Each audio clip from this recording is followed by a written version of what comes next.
சுந்தர காண்டம் பகுதி 6 சர்க்கம் 11 பானசாலையில் மாருதி. சந்தோஷம் சமணப்பட்ட பின் நவ வியாகரண பண்டிதரான ஹனுமான் யோசித்தார். இப்படி ராவணனின் அந்தப்புறத்தில் சுகமாக தூங்கும் ஒருத்திக்காக என் பிரபு இத்தனை அவசைப்பட்டிருக்க மாட்டார். ராமனோடு சகல சுகங்களையும் துறந்து மர உரி கட்டி 10 ஆண்டுகளுக்கு மேல் காட்டில் வாழ்ந்தவள் இவ்வளவு சீக்கிரமாக ராவணனுக்கு உடன்பட்டிருப்பாளா? இவளின் உதடுகள் லேசாக பிரிந்து நீர்க்கோடுகள் தெரிகின்றன. இவள் இலங்காபதியின் பிரிய பத்தினியாய் இருக்க வேண்டும். கங்கா ஜலத்தில் நீராடியவர் கழிஜலம் கலக்கும் இடத்தில் குளிப்பரோ? ஆபரணங்களை மூட்டையாய் கட்டி வீசியவள் இத்தனை ஆபரணங்களை அணிந்து கொண்டு தூங்குவதா? நான் வானரன், என் புத்தி அவசரமாகியது என்று புத்தியை நொந்தபடியே அங்கிருந்து நடந்தார். பானசாலையில் பணியாளர்கள் சோழி, சொக்கட்டான், அம்மானை, சதுரங்கம், சூதாட்டம் என்று ஆடிக்கொண்டிருந்தனர். சிலர் தெம்மாங்கு, போட்டிப்பாட்டு என்று பொழுதுபோக்கிக் கொண்டிருந்தனர். சிலர் மது அருந்தி மயங்கி இருந்தனர். சரியாக தேடாமல் வந்து விட்டோமோ என்று மீண்டும் ராவணன் இருக்குமிடம் வந்து நிதானமாக ஒவ்வொரு மங்கையின் முகத்தையும் உற்று உற்று பார்த்தார். காமத்தை வென்றவர் ஆதலால் அவர் பார்வையில் களங்கமில்லை. மறுபடி பானசாலைக்கு சென்றார். அங்கு எல்லாமே தங்க வெள்ளி பாத்திரங்கள்தான்.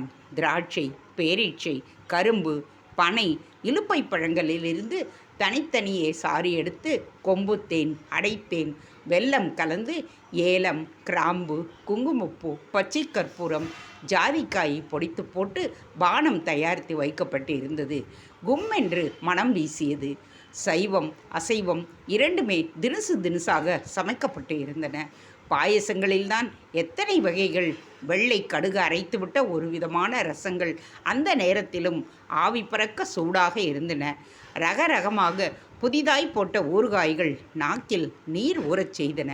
வெள்ளி குடங்களில் கட்டி தயிர். சாப்பிடத் தூண்டும் இனிப்பு வகைகள் கூட ஆஞ்சநேயரை சபலப்படுத்தவில்லை. கருமமே கண்ணாக இருந்தார். கணவனோடு தூங்கும் பெண்ணை பார்ப்பது பாவமல்லவா என்று கன நேரம் சஞ்சலித்தார். பிறகு என் மனதில் விகாரமில்லை, அதனால் தோஷமில்லை என்று சமாதானம் செய்து கொண்டவர் நாக கன்னியரிலும் கந்தர்வ தேவ கன்னியரிடையேயும் தேடினார். எங்கும் காணாமல் மீண்டும் ராவணனின் படுக்கை அறைக்கு வந்தார். தினமும் பசி இல்லாதவர்கள் இந்த சர்க்கத்தை ஒரு மண்டலம் பாராயணம் செய்தால் பசி எடுக்கும், வயிற்று கோளாறுகளும் சரியாகும். சர்க்கம் 12 சீதையை காணாமல் மாருதியின் துக்கம்.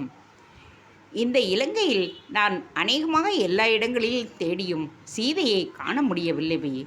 பிரபுவிடமிருந்து எந்த தகவலும் இல்லை என்பதால் தற்கொலை செய்து கொண்டாளோ? தனக்கு இணங்காததால் ஒருவேளை ராவணனே அவளை கொன்றிருப்பானோ? கோர ரூபம் கொண்ட ராட்சசிகளைக் கண்டு பயத்தாலே இறந்திருப்பாளோ? சுக்ரீவன் கெடு வைத்த 30 நாட்களில் திரும்பி இருக்க வேண்டும். மெத்தனமாக தேடி அசட்டு தைரியத்தில் சமுத்திரத்தை தாண்டி வந்துவிட்டேன். அஷ்டமா சித்திகளை கற்று என்ன பயன்? நிதானமாக போய் காணவில்லை என்று முகத்தை தொங்க போட்டு நின்றால் தண்டையிலிருந்து தப்பிவிட முடியுமா? அக்கரையில் ஆவலோடு காத்திருக்கும் அங்கதனையும் வானர வீரர்களையும் சாகடித்த பாவம் என்னை சூழாதா? சிரமமான காரியம் என்று உணராமல் செருக்குடன் வந்து அகப்பட்டு கொண்டு விட்டேனே. திரும்பி போகாவிட்டாலும் நான் தற்கொலை செய்து கொண்டதாக நினைத்து உயிரை விட்டு விடுவார்களே என்று பலவாறு துக்கித்தவர் சிறிது நேரத்தில் மனதை தேற்றிக்கொண்டு, உயிரை கொடுக்கும் பாஷணம் கவலை, காரியத்தடையை ஏற்படுத்தும் முதல் விரோதி சஞ்சலம். கவலை கொண்ட இல்லத்தில் விஜயலட்சுமி அடி எடுத்து வைக்க மாட்டாளே.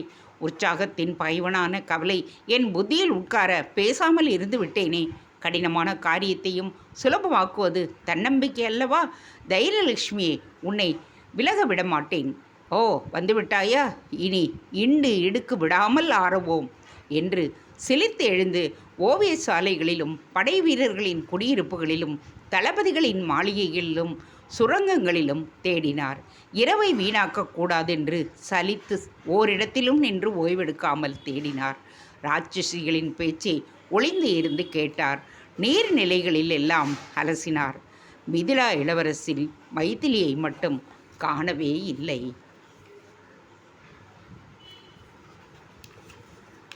சர்க்கம் 13.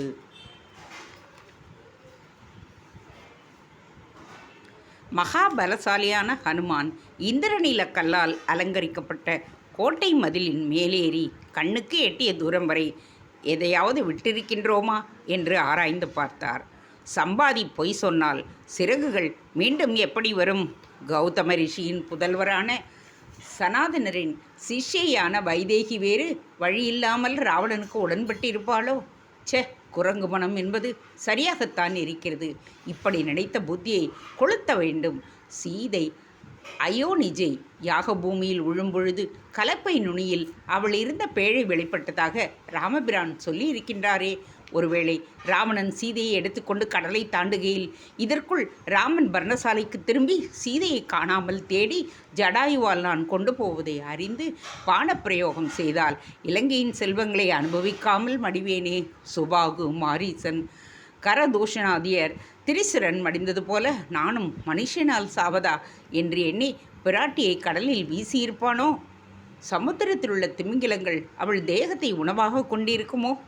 ஒருவேளை சமுத்திரத்தின் மேல் போகும் பொழுது கண்ணுக்கு எட்டிய தூரம் வரை தண்ணீராய் இருக்க கண்டு இனி என் பர்த்தாவை அடைய முடியாது என்று பயந்து உயிரை விட்டிருப்பாளோ?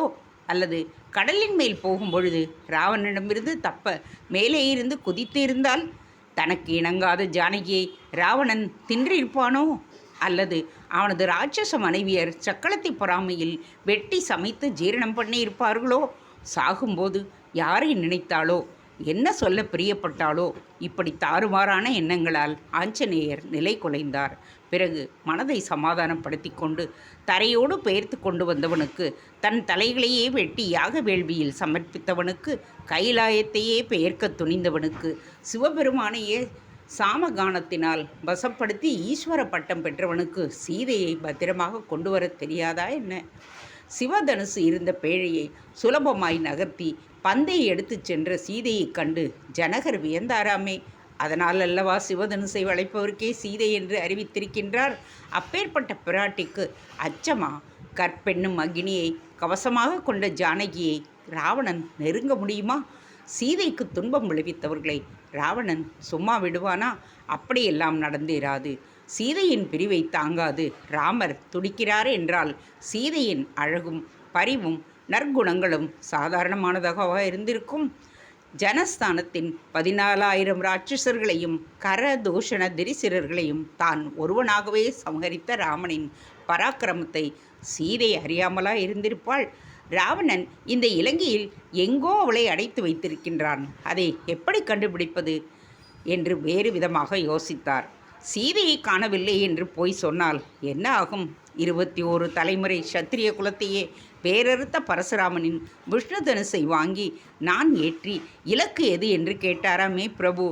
ராவணனை ஜெயித்த 1000 கைகளுள்ள கார்த்திய வீரிய அர்ஜுனனையே வெட்டி போட்ட பரசுராமரே ரகுநந்தரனை ஆசீர்வதித்து பின்வாங்கி இருக்கிறார் எனும் பொழுது கிஷ்கிந்தையும் வானரப்படைகளும் இலங்கையும் ராவணனும் ராமபாணத்தை தாங்க முடியுமா? சொல்லாமல் இருந்தாலே அது துரோகம். இதைத்தான் தர்ம சங்கடம் என்கின்றார்களோ? சமுத்திரத்தை தாண்டியதும் இலங்காபுரியில் சுற்றி அலைந்ததும் வீணாக போயிற்று. நான் போய் தோற்றதை சொல்ல ராமனின் உயிர் பிரியலாம். அதை கண்ட லக்ஷ்மணரும் பிராணத்தியாகம் செய்வார். இந்த செய்தியை கேட்டதும் பரத சத்ருக்கனர்களும் 3 தாய்மார்களும் ராமன் மீது அன்பு கொண்ட ஜனங்களும் சீதையின் சகோதரிகளான 3 இளவரசிகளும் கூட மடிவார்கள். சொன்ன சொல்லை காப்பாற்ற முடியாததால் சுக்ரீவனும், கணவனை பிரிந்ததால் ருமையும், அங்கதனை பிரிந்ததால் தாரையும் கூட மாண்டு போக நேரிடலாம். அரசன் இல்லாத தேசத்தில் அராகஜம் நடக்கும். வானர வீரர்கள் ஒருவருக்கு ஒருவர் அடித்துக்கொண்டு மறிவர். கௌரவமாக பிழைக்க முடியாத குடும்பத்தினர் தற்கொலை செய்து கொள்வார்கள். எல்லாம் நான் சொல்லும் ஒரு வார்த்தையினாலேயே. அதனால் திரும்பி போகாமல் உபவாசம் இருந்து உயிரை விட்டுவிடலாம் என்று தீர்மானித்தார். எல்லாம் இந்த இலங்காபதியினால்தானே. அவன் மட்டும் சீதையை தூக்கி வராது இருந்தால் இந்த குழப்பம் இல்லை. இவன் தூங்கும்போதே இவன் கழுத்தை நெறித்து கொன்றுவிட்டால்தான் என்ன? அல்லது இவனை வாளினால் கட்டி தூக்கி கொண்டு போய் ஸ்ரீராமனின் பாதங்களில் போட்டாலாவது பழி வாங்கிய திருப்தியாவது கிடைக்கும். சம்பாதி சொன்னவுடனேயே திரும்பி போய் ராமனிடம் சீதா பிராட்டி இலங்கையில் இருக்கிறாள் என்று அழைத்து வந்திருக்காதது பிசகு. சரி, சீதை கிடைக்கும் வரை தேடிக்கொண்டே இருப்போம் என்று நினைத்தவர் நாற்புறமும் சுற்றி பார்த்தார். அசோக மரங்கள் அடர்ந்த சோலை அவர் பார்வையில் பட்டது. அங்கு தேடவில்லையே என்று நினைத்தார்.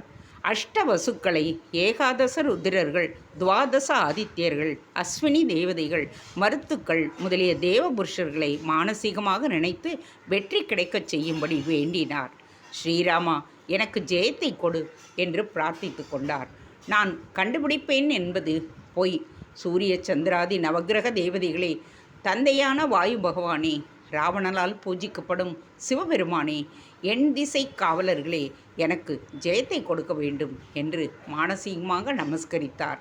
சீதாதேவி, தாங்கள் எனக்கு வெளிப்பட்டு அந்த பெருமையை சூரிய சந்திரர் உள்ளளவும் நான் அனுபவிக்கும்படி செய்ய வேண்டும் என்று வேண்டிக்கொண்டு கிளம்பினார் மாருதி.